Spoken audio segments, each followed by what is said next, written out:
So what is the key to become a successful video director? What does it take to succeed in video directing? Today we're going to talk to international award-winning director Sharif Francis. Stay tuned.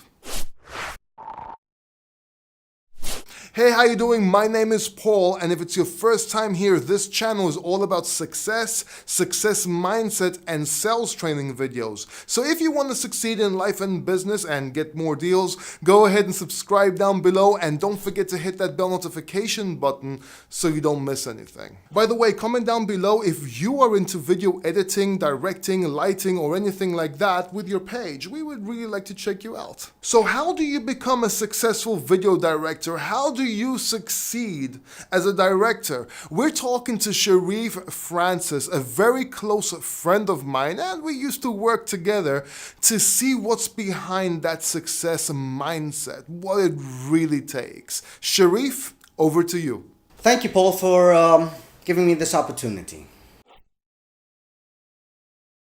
Well, it wasn't an easy path, and that wasn't the goal. My goal wasn't to become an award-winning director or a well-known director or a famous director. That was not my goal. My goal was to do filming because I loved music videos. I remember myself as a kid watching music videos and looking at them from a technical standpoint rather than as a fan. So do what you love, and everything else will come.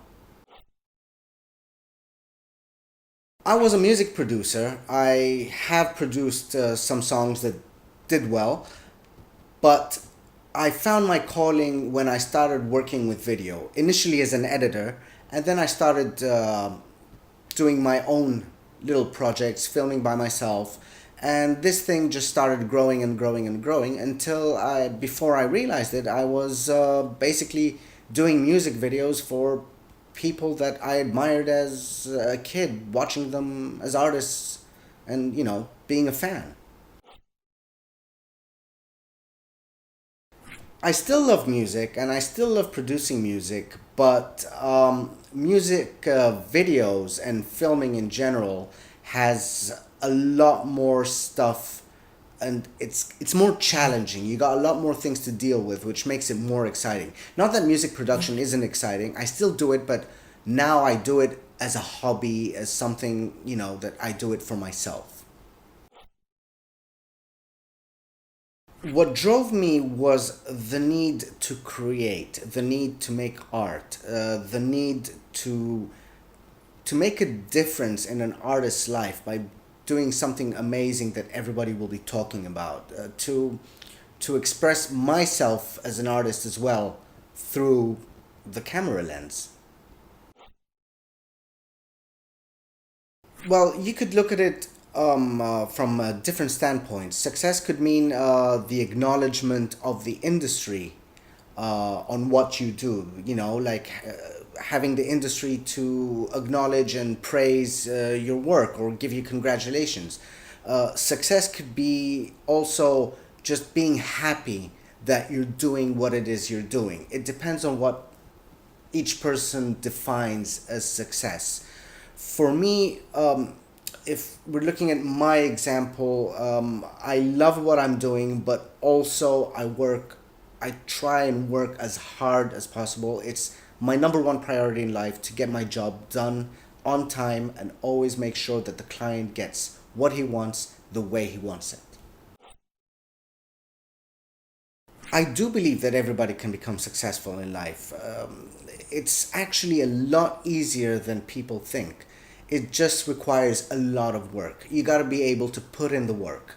It's like, it's like building your dream house. Well, you got to build it first and then you can live in it. Of course, there have been sacrifices along the way. The biggest sacrifice is very, very little personal time.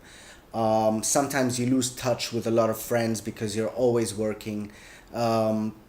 But your real friends are the ones that are going to believe in your vision, they're going to support you, and they're always going to be there for you. So just stay true to your vision, and everybody that you want in your life will be there. failure isn't something you should be afraid of. Failure is inevitable. You will fail. Just take it as a granted. You will fail. But that's what makes you learn lessons, understand, and keep moving on and getting actually better, learning from your failures. You need to fail. Failure is part of success. I don't handle failure very well. Sometimes I could just, be in a very bad mood for many days. Maybe just be angry or all these negative feelings. But once I get past those feelings, I look at why I failed, I analyze it, and then I understand my mistakes, which helps me move on to the next project and not make the same mistakes. It's I don't think anybody can be successful in everything. Everybody has their calling, everybody has a specific talent in a specific area. But if directing or filming is what you want to do, then go for it. This is the best time. Cameras are cheap, laptops are cheap, software is easy to access. It's not like what it used to be. It's very easy for anybody to get into filming and get their hands dirty immediately.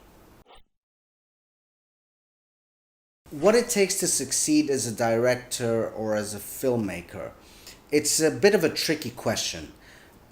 You see, from the one hand, you have the artistic part, and from the other hand, you have the logistic part.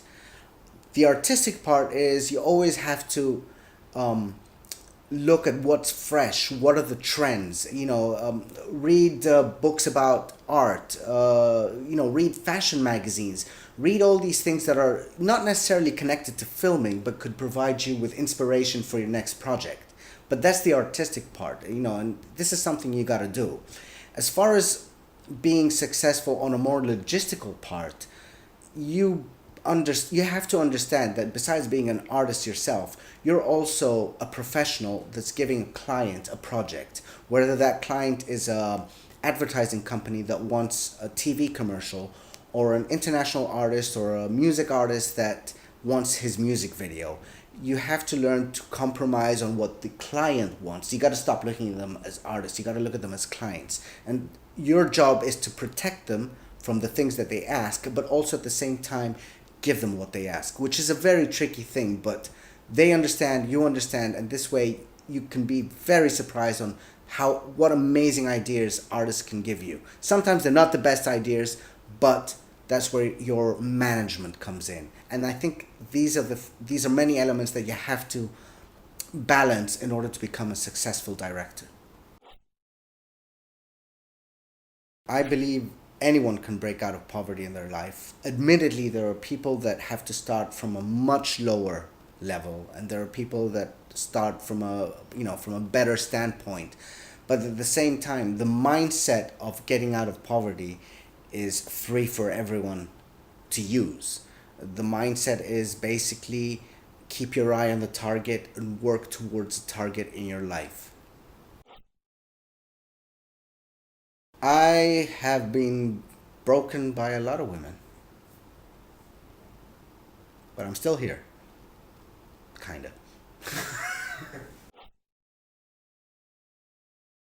Mentors are very important. I've had mentors starting off in my career, and I still have a mentor now. And they're there to basically give you the right advice so you don't do the same mistakes they did. They give you a shortcut to success as long as you're willing to listen to them. When I wake up in the morning, I do not look at my phone. I do not go on internet. I consider this my me time. I sit down, have breakfast, have my coffee, just relax before I start opening any kind of screen. And that helps me clear my mind so I can start the day off strong. How many hours I work? Well, that's a huge question. I don't count the hours anymore. And maybe that's because I do something that I love. But I can say at least 12 to 14 hours on average a day. That's how much I work. And but when you do something that you love, you don't even feel it. My daily routine involves a lot of hours of working. I could be working 12 to 14 hours a day, but I don't feel it because it's something that I love. Even when you're filming a music video, sometimes music videos, the actual filming can go all the way up to 24 or even 26 hours straight. You have to be willing to put in the work, put in the effort, and stay on the game all the time if you want to be successful in whatever you do. And that also includes directing.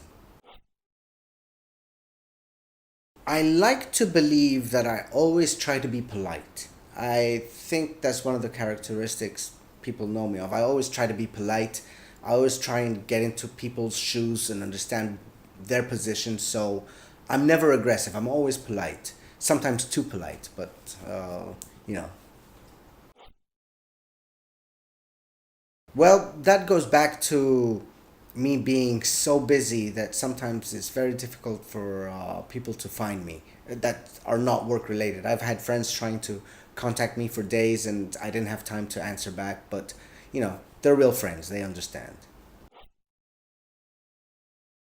My hobbies, well, I like watching movies because who doesn't? And I like taking long walks. I know it sounds boring and cliche, but really, long walks help. And you know what? I've seen a lot of successful people, they do that. Long walks help. So, you know, I just did it. I just do that. I just walk. It's fun. You see the world. Get off your phone. Just enjoy life. On a conscious level, I don't think so. On a subconscious level, I think that's what happened. I mean, I remember telling my dad when I was 12 that I wanted to be a director, and I didn't really think about it until when I actually started doing directing, that I remembered that many years ago, it's something that I told my dad that I wanted to do. So maybe subconsciously it's something that, I ended up doing. But again, you have to work for it. 3 words, really. I mean, it says it all, but you gotta follow it. Never give up. The best advice I can give is learn your tools. Learn your tools. And as a director, if you want to be good at what you do, you have to have good knowledge in all aspects, all the way from production, from producing music videos, all the way to editing, all the way to coloring, even VFX, even how to set up a camera, how to do lighting. You have to understand all of these aspects. You don't have to be the best at them, but directing, you got to be there. But everything else, you have to have worked on them so you understand when you're talking with people that you understand what you're telling them and what they're telling you. You have to have an all-round knowledge about everything that includes filming. And also, that doesn't apply just for directing, but for anybody who wants to be successful. You have to take care of yourself. You have to take care of your body. You have to take care of your mind, because all of this takes a lot of energy. So you got to build your stamina up. So take care of yourself. If I could change one thing in my life, I would probably have started earlier what I do now. Because I didn't start early. I started around 29, actually doing professional directing. Because I work so hard, when I go to bed, I pretty much fall asleep. But sometimes what keeps me awake would be maybe a very big project that we're gonna film the next day. A lot of things are going through my head. Did we get this, or is everything okay? Is everything in position? But that's just me being paranoid. Always follow your dreams, take care of yourself, and do it now. Start doing it now. There's no better time than now. Directing and filming is an evolving art. That means it depends a lot on technology. new cameras, new techniques, new software. These are things that you always got to keep yourself updated, because you never know when the next software or camera that will give you the best solution for what you do might come up. So you always got to be updated. To be a successful director, you have to learn how to observe life. You have to learn how to analyze people. You have to learn how to look at situations and understand how you can bring the feeling of that situation onto the lens. It sounds a bit vague, I know, but the director is basically, the name says it itself, director. He's the person, or she is the person that controls everyone, tells everyone what to do. So it's the director's vision, whatever project they're doing. So you got to have that clear in your head. Always remain true to your vision. Don't let anybody else define your value. Thank you, Paul, for having me, and I hope my answers were useful to you and to your viewers. Thank you. So there you have it. Thank you, Sharif. I really appreciate everything. So guys, don't forget to check out my book, Success IAO, which shows you the success mindset on how to succeed in life. But also stay tuned for my new book, where there's more success stories. I'm interviewing people all around the world on how to become successful in your niche. So keep tuned for that, or wait for that, or I'm babbling. Doesn't really matter. Thank you, and I will see you next time. So I'm Paul Democritou, and until next time, keep succeeding.